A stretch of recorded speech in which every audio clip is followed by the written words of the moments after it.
오늘 주신 하나님의 말씀은 고린도전서 15장 2절 3절입니다.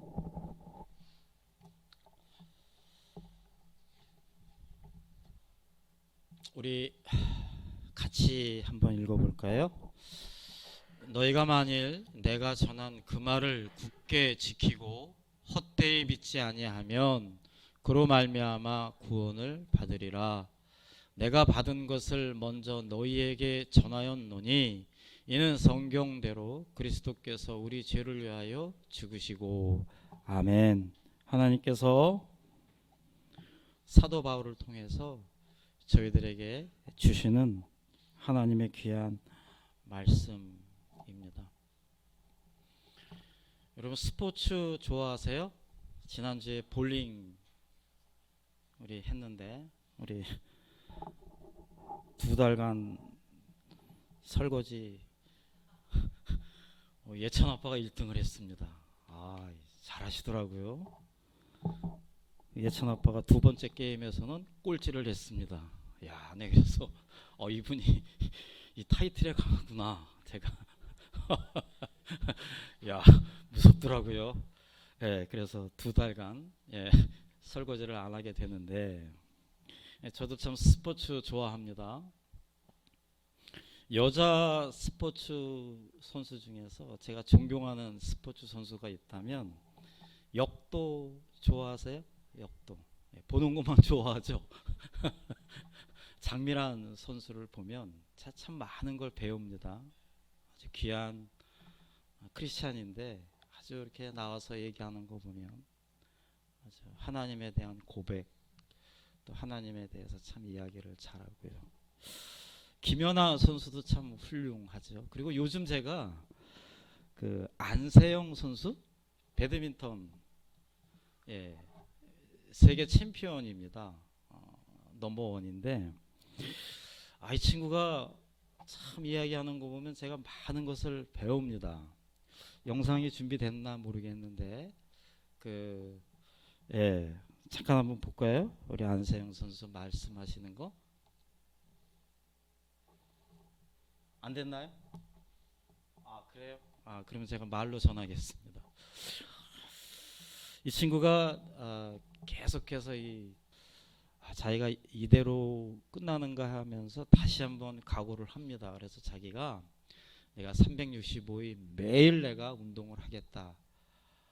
진짜 실제 그렇게 했고 칼을 갈고 결국 그 세계 챔피언을 무너뜨렸어요 이러더라고요. 그런데 결국 그 챔피언을 꺾고 본인이 세계 챔피언이 되었습니다. 멘탈이 강하고 저 선수 나름대로의 그 신념이 참 강하구나 라는 생각을 했습니다. 보면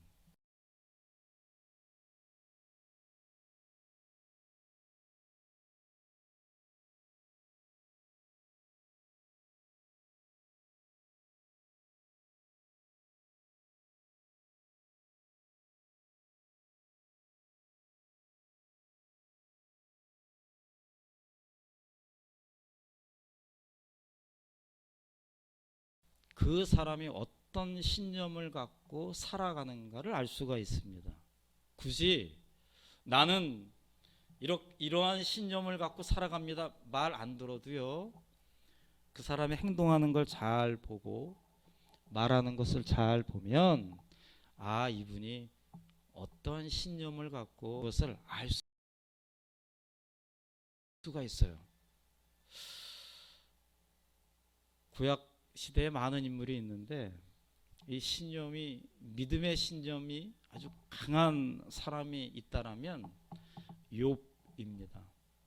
여러분 잘 아시는 욥은 고난, 아마 어느 목사님들이 고난에 대해서 설교해요.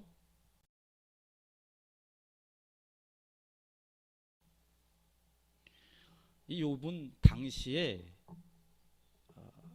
둘째 가라면 서러워할 재산을 갖고 있었습니다. 소위 부자였습니다. 그냥 부자가 아닙니다.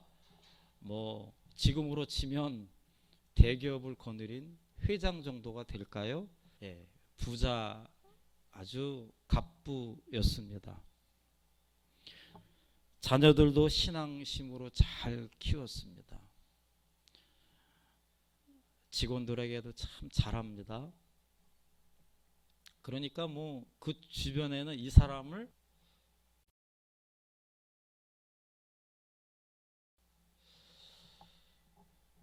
이 사람이 또 대단한 거는 그 가운데 신앙심이 너무 좋았어요.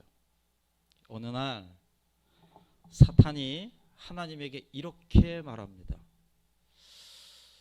저 욥이라는 사람은요, 신앙심이 좋은 이유가 하나님이 저 사람에게 재산을 많이 주시고 자녀들에게 축복해 주시고 하나님이 다 이렇게 해주셨기 때문에 욥이 저렇게 하나님에게 신앙심이 좋은 거라고.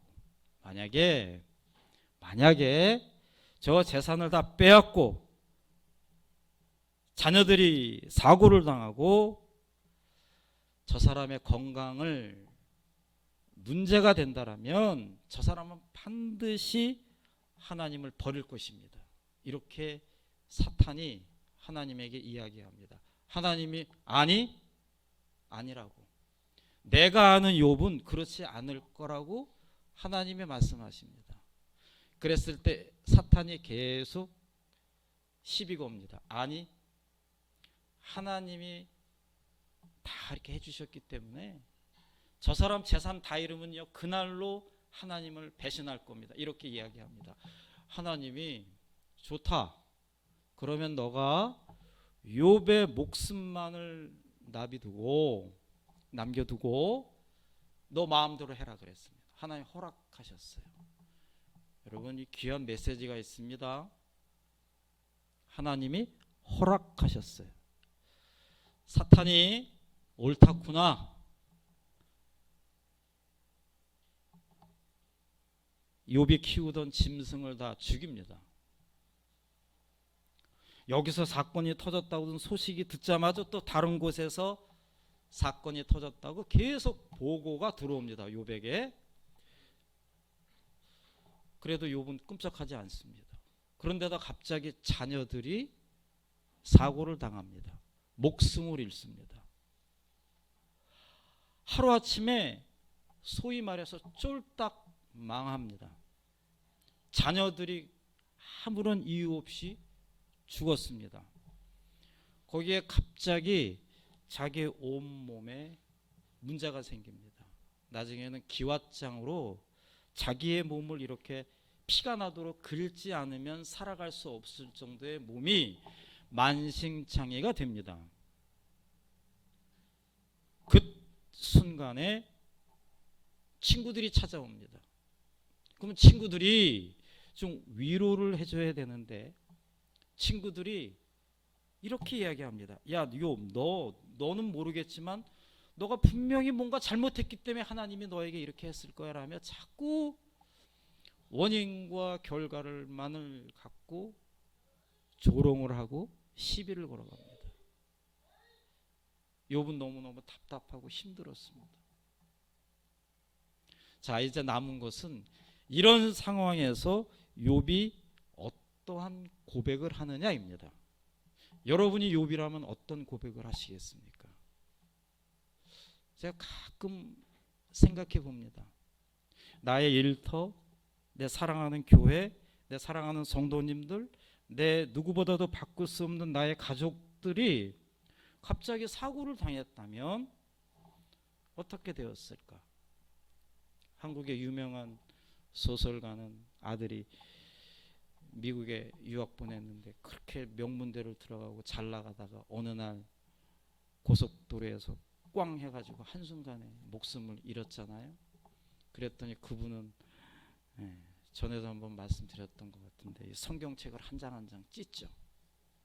하나님이 살아계셨더라면 이런 일이 나에게 일어날 수 있습니까? 욥은 과연 어떤 고백을 했을까요? 길지 않았습니다. 욥은 재산도 하나님이 주신 것이고 내 사랑하는 자녀들도 하나님이 주셨고 내 이 몸뚱아리도 하나님이 주셨으니 주신 것도 여호와시니 취하신 것도 여호와시니라. 우리랑 뭐 좀 차원이 좀 다르죠? 성경에 나올 만하죠? 주신 이도 하나님이시니 취하신 이도 여호와시니라. 뭐 토달지 않습니다. 그랬을 때 하나님이 감동받고 사탄 마귀는 물러가고 욥기의 마지막에 보면 그 전에 보다도 더 큰 부와 명예와 재산을 욥에게 내려주시는 그런 모습을 보게 됩니다. 이 욥의 이 아름다운 하나님을 향한 고백이 있습니다. 여러분들은 신앙생활을 하면서 한 번이라도 하나님에게 이런 아름다운 고백을 해보신 적이 있는지요? 여러분들이 잘 아시는 수학자이자 철학자이자 귀한 인물 파스칼을 아실 것입니다. 이는 귀한 크리스찬이었는데요. 아주 위대한 명언들을 많이 남겼죠. 이분은 안타깝게도 39살에 일찍 세상을 떠나게 됩니다. 이들이 죽고 나서 알고 있는 지인이 이 파스칼의 외투를 정리하는 중에 웬 이렇게 두꺼운 게 있어서 열어보니까 양피지로 되는 메모지가 한 장이 발견이 되었습니다. 그러니까 그 지인이 그것을 보고 감동을 받았습니다. 거기에는 파스칼이 어느 날 하나님에게서 받은 위대한 경험과 체험을 얻고 그것을 급하게 쪽지에다가 양피지에다 적은 메모가 있었던 것입니다. 그 메모의 내용은 하나님을 향한 절대적인 고백의 신앙이었던 것이죠. 조금 길지만 제가 이 시간 여러분들과 함께 나누고 싶습니다. 불, 성령의 불, 아브라함의 하나님, 이삭의 하나님, 야곱의 하나님, 확신, 감격, 기쁨, 평화, 예수 그리스도의 하나님, 나의 하나님, 그리고 너의 하나님. 너의 하나님은 곧 나의 하나님이 되리라. 하나님 이외에 이 세상과 온갖 것에 대한 일체의 생각은 없다. 하나님은 오직 복음서에서 가르치신 길에 의해서 알 수 있을 뿐이다. 인간 영혼의 위대함이요 위로우신 하나님. 세상이 아버지를 알지 못하여도 나는 아버지를 알았습니다. 환희, 기쁨, 환희의 눈물. 나는 당신에게서 떠나 있었습니다. 생수의 근원이신 하나님을 버렸었습니다. 그러나 이제 나는 영원히 하나님을 버리지 않을 것입니다. 하나님은 나를 위해서 십자가에 달리셨고 그런 하나님을 나는 절대로 떠나지 않을 것입니다. 이 하나님을 향한 위대한 고백입니다. 사랑하는 성도 여러분, 저는 지금 욥과 이 파스칼의 신앙의 고백을 여러분들에게 잠깐 나누었는데요. 2000년이 넘는 이 기독교 역사에서 우리는 지금 죄송합니다. 너무나 평온하게 신앙생활을 하고 있습니다. 공감하시죠? 여러분 누가 교회 나온다고 혼나지 않잖아요. 교회 안 나온다고 해서 누가 뭐라 그러지 않잖아요. 추우면 따뜻하게, 더우면 에어컨이 나오고. 이 미국이란 나라에서 누구에게도 부럽지 않을 생활을 하면서 신앙생활을 하고 있는데요. 과연 2000년 역사의 수많은 기독교인 우리의 믿음의 선조들도 이러한 환경에서 신앙생활을 했을까요?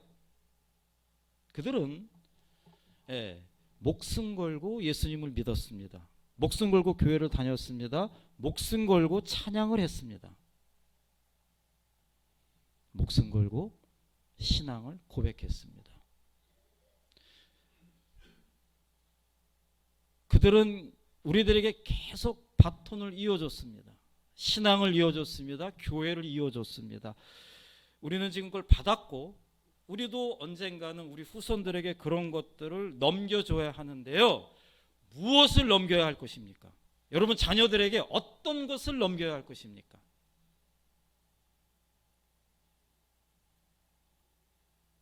무엇을, 누구에게 어떤 것을 유산으로 넘겨주실 것입니까?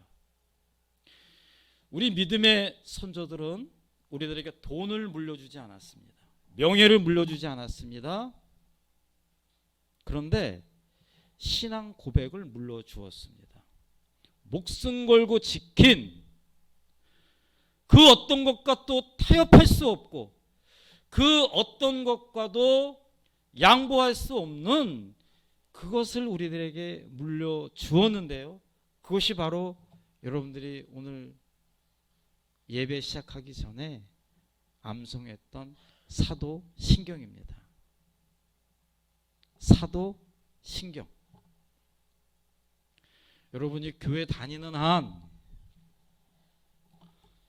예배 시간에 반드시 하나님 앞에 고백 드려야 하는 그 신앙 고백의 사도신경. 제가 지금부터 10분 정도 그 사도신경이 무엇인지 왜 해야 하는지를 말씀드릴 것입니다. 한번 들으면 여러분 천국 가는 그날까지 어디에서 예배를 드리시든 이사를 가시든 여러분들의 신앙에 절대 흔들리지 않는 고백이 될 텐데요.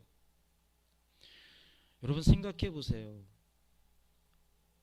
200년이 넘는 기업을 가지고 있으면 그건 대단하다 그랬습니다. 그런데요. 2대, 3대, 4대 넘어가는 게 그렇게 어렵습니다. 신앙이라는 게. 그런데 참 희한한 게 이 교회라고 하는 조직은요. 2000년 역사의 수많은 어려움 속에서도 이 교회는 아주 굳건하게 지금까지 왔습니다. 참 대단합니다. 저 중국의 모택동은 내가 살아있는 한 이 중국에서는 절대 크리스찬들을 한 명이라도 내가 없게 만들겠다라고 공언을 했습니다. 그런데 모택동은 없지만 지금도 중국의 지하교회는 엄청 많이 있죠. 지금 이 시간에도 그들은 입을 막고 찬양을 하고 있습니다. 못 막아요. 절대 교회는 깨트릴 수가 없습니다. 한 교회가 문을 닫으면 반드시 한 교회가 문을 엽니다. 이 참 오묘한 거예요. 어떻게 그러면 그렇게 이어질 수가 있을까? 예, 이 사도신경의 비밀에 있습니다. 이 사도신경을 하나님 앞에 고백하는 사람들이 끊임없이 나오고 그들로 인해서 교회는 절대 무너지지 않고 지금까지 왔다라고 하는 것입니다. 사도신경 말 그대로 사도들의 그런 말씀들을 모아서 엑기스로 만들어 놓은 곳입니다. 여기서 신경이라고 하는 것은 이 라틴어 원문을 보면 심볼이라 그래가지고 여러분 뭐 집에 들어가려면 이 비밀번호를 누르잖아요. 패스워드를. 그리고 내가 무슨 핸드폰을 보면 반드시 나만의 비밀번호를 눌러야 들어갈 수가 있습니다. 신경이라고 하는 것은 비밀번호와 같습니다. 내가 하나님과, 그러니까 뭐 내가 뭐 대단합니까? 뭐 피조물이죠. 한계가 있는, 영원하지 않는, 언젠간 죽을 수밖에 없는 이 피조물이 영원하신 창조주와 만날 수 있는 그 비밀 번호가 바로 이 신경, 사도신경이라는 거예요. 그래서 우리가 예배 전에 어떻게 합니까? 사도신경으로 예배를 드립니다. 여러분들의 사랑하는 자녀들이 엄마, 나 엄마 너무 좋아라고 고백을 하면 얼마나 여러분 진짜, 예? 아빠, 나 아빠 사랑해. 남자들 그것 때문에 열심히 일하는 거 아니에요. 어? 하나라도 더 주려고 우리 자식들한테. 그 고백, 예배를 드리기 전에, 예배를 시작하면서 하나님에게 내 마음을 고백하는 것입니다. 그래서 사도신경의 포인트는 시작 단계에 있는 나는 믿습니다. 이게 라틴어로 크레도인데요. 나는 믿습니다. 여러분, 인생을 살면서 나는 믿습니다라고 이야기할 수 있는 대상이 누구입니까? 그런 사람이 있습니까? 제가 이 말씀을 준비하면서 너무나 이게 짜릿했어요. 솔직히 나는 믿습니다. 여기 제가 지금 전하고 있지만 여러분들이 인생을 살아가면서 그런 누구에게 그렇게 말하겠습니까? 나는 당신을 믿습니다. 나는 재산을 믿습니다. 나는 명예를 믿습니다. 그거 믿을 만한 대상이 아니라는 거 여러분 살아가면서 느끼지 않습니까? 나는 자녀를 믿습니다. 나는 아내를 믿습니다. 나는 남편을 믿습니다. 나는 나의 부모를 믿습니다. 아니요. 그건 다 우리가 사랑해야 될 대상이죠. 믿을 대상이 아니죠. 유일하게 사도신경에서 이야기합니다. 나는 믿습니다. 누가 저에게 나는 당신을 믿습니다라고 말하면 저는 손가락질을 칠 것입니다. 믿지 마세요. 저는 믿는 대상이 아닙니다. 그냥 저를 사랑해 주세요.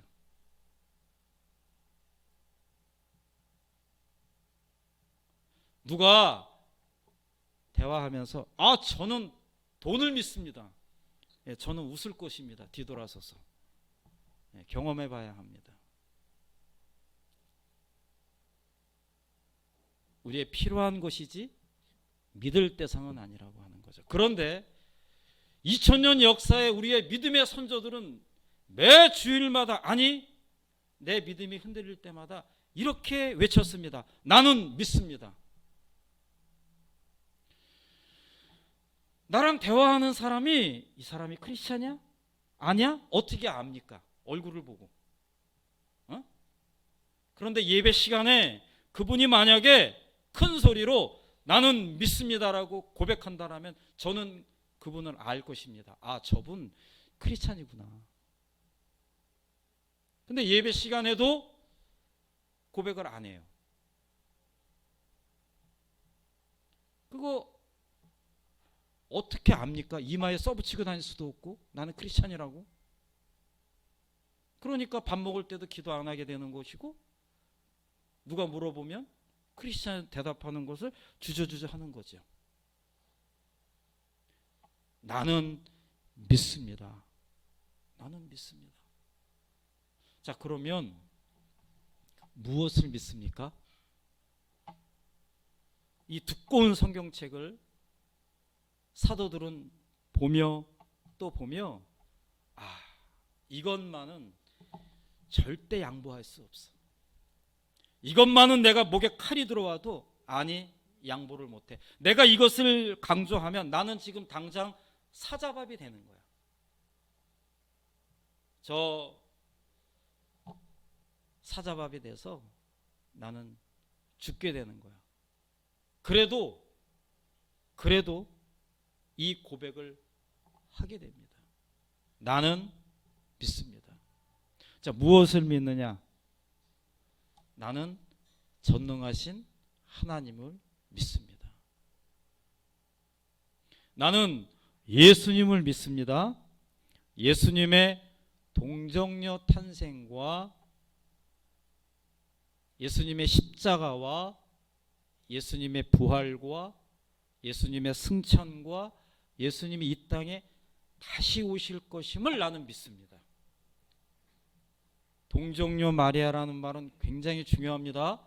제가 다음 달 크리스마스 전후로 해서 여러분들에게 설교를 할 것입니다. 동정녀 마리아가 뜻하는 게 무엇인지. 그리고 성령님을 믿습니다. 지금 나 마음속에 함께 하시는 그 성령님을 믿습니다. 즉 삼위일체 하나님, 예수님, 성령님을 믿고 있는데 이 믿고 있는 사람은 하나님이 각각 교회라고 했습니다. 여러분이 교회요? 교회요? 교회입니다. 이 교회가 모여서 이렇게 한 교회를 이룹니다. 그리고 한 발 더 나아가서 이 교회와 교회가 모여서 공교회를 이루는 것입니다. 그 교회를 우리는 믿는 것입니다. 예수님의 십자가의 토대 위에서 세워진 그 교회를 나는 믿습니다. 그리고 하나님이 나를 용서하신다는 것. 내 정말 부끄러운 내 과거의 잘못된 부분을 용서해 주시고 지금의 나의 잘못된 생각과 말과 행동에 대해서 하나님의 은혜로 용서해 주시고 나의 미래에 있을 모든 것들을 용서해 주실 것을 나는 믿고 있고 나는 반드시 예수님과 함께 영원히 살아갈 것을 믿고 있다라는 것이 이 사도신경의 핵심 포인트입니다. 사랑하는 성도 여러분, 여러분들에게 간절하게 말씀드립니다. 이 사도신경이 그래 옛날에 우리 믿음의 선조들이 고백했던 고백서구나 그렇구나 라고 거기에서 딱 멈추지 마시고 그 고백이 여러분의 마음속에 들어와 있기를 원합니다.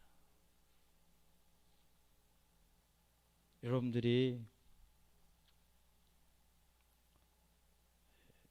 언제 어느 순간에 병원에 누워 있을 수 있어요.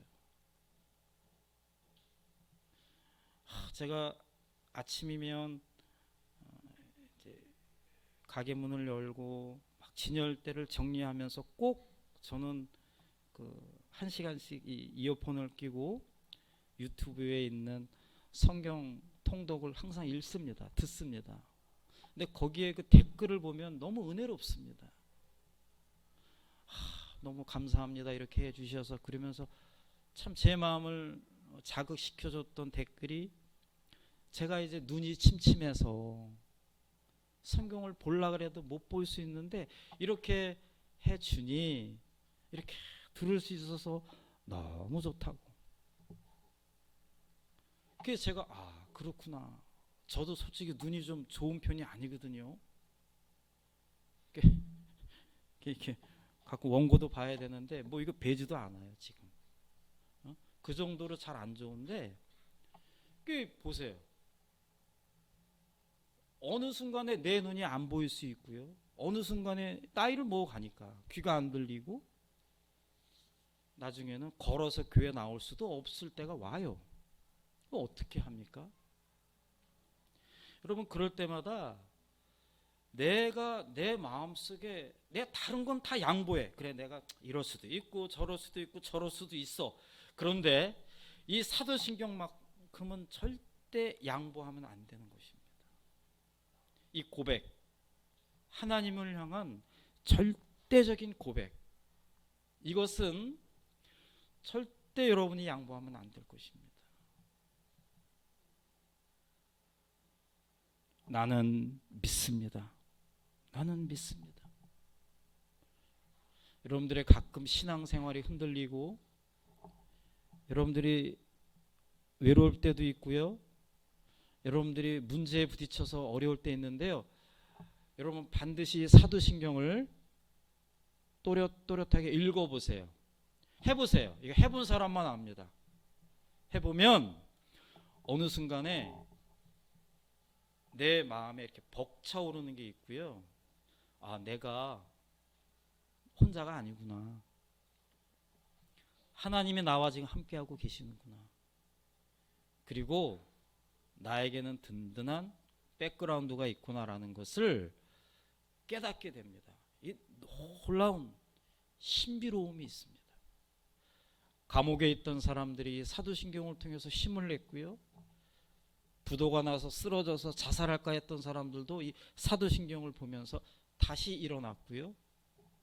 내가 살아서 뭐해? 라고 하며 낙심하고 우울했던 마음들이 사도신경을 듣고 봄으로 해서 새로운 힘을 얻고 다시 일어나는 거죠. 믿음의 선조들이 그렇게 살았고 우리도 그렇게 살아야 합니다. 사랑하는 성도 여러분, 이 사도신경 여러분들의 마음속에 오늘 가장 중심에 두고, 그래서 이 사도신경은요 옛날에 전부 다 세례 받으셨나요? 세례 받을 때 반드시 의무적으로 외워야 했던 것이 이 사도신경입니다. 이 사도신경을 외우지 않으면, 제가 세례 받을 때는 세례를 주지 않으셨습니다. 목사님이. 왜요? 고백을 안 하는데 어떻게 세례를. 여러분, 세례는 저희들이 크리스마스 때 할 건데, 내가 그동안에 이렇게 살아왔는데 이제 내가 예수님을 내 인생의 주인으로 모시고 이제는 새롭게 살겠습니다 라고 하는 하나의 세레모니 의식입니다. 그래서 저희같이 CNM의 교단이나 뭐 장로교나 뭐 감리교 이런 교단에서는 목사님이 간단하게 이렇게 물 찍어서 이렇게 올리는 하나의 그냥 형식이다라고 하는데, 아직도 침례 교단은요, 침례교회 가면은 한쪽에 목욕탕 같은 것들이 있죠. 거기에 아예 그냥 코 막고 물속에 좀 점잖게 눈다 그러는데 좀 그런 말로 그냥 처박아 놓는 겁니다. 너는 이제 죽어라 이거예요. 죽어라. 그리고 목사님이 어떻게 해요? 다시 확 깨우죠. 이제 다시 살았다. 이제 다시 살았다. 우리는 이제 이렇게 주면서 그 의미를 부여하는 거죠. 이제 새로운 인생을 살아가야 하는 것이다.